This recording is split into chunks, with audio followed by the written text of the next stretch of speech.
বাবা, তোমার শাশুড়ির টাকা দিতে অন্নপূর্ণার টাকা।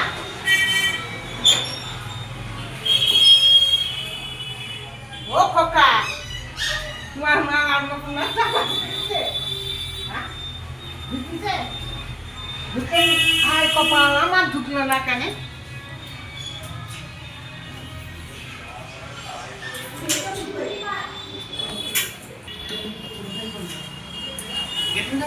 না না, তোমার অন্নপূর্ণার টাকা ঢুকেছে?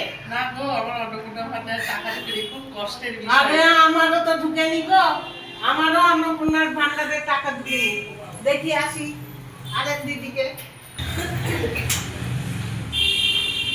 ও দিদি, আপনার অন্নপূর্ণার টাকা ঢুকেছে? ঢুকেছে? মা, তাহলে আমার ঢুকলো না কেন? ও মাসিমা, আপনার ঢুকেছে? তাহলে আমার ঢুকলো না কেন? হ্যাঁ, তাহলে তো আমাকে ব্যাংকে যেতে হবে। আমি ব্যাংকে থেকে ঘুরে আলুম, এসে দেখছি আমার টাকা ঢুকেনি।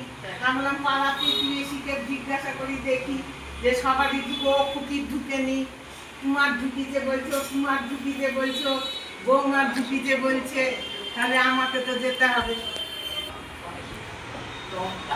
ও দাদা, বৌদির অন্নপূর্ণার টাকা ঢুকিছে? ঢুকেনি? হায় কপাল, সে তো বাকি করবেন আমার সঙ্গে ব্যাংকে যেতে। তাহলে ব্যাংকে যাব। একটু বৌমা বসছি, হাঁপি গেলাম। আমার টাকা ঢুকলো না কিসের জন্য, সেটাই তো চিন্তা, খুবই চিন্তার বিষয়। ৩,০০০ টাকা করে টাকা যে দিলে মনে করলাম একটু নাতি নাতনির জন্য জামা কাপড় কিনতে যাব। হায় কপাল, এই যে কি করছে আমাদের মুখ্যমন্ত্রী, সবারই ঘরে টাকা দিচ্ছে।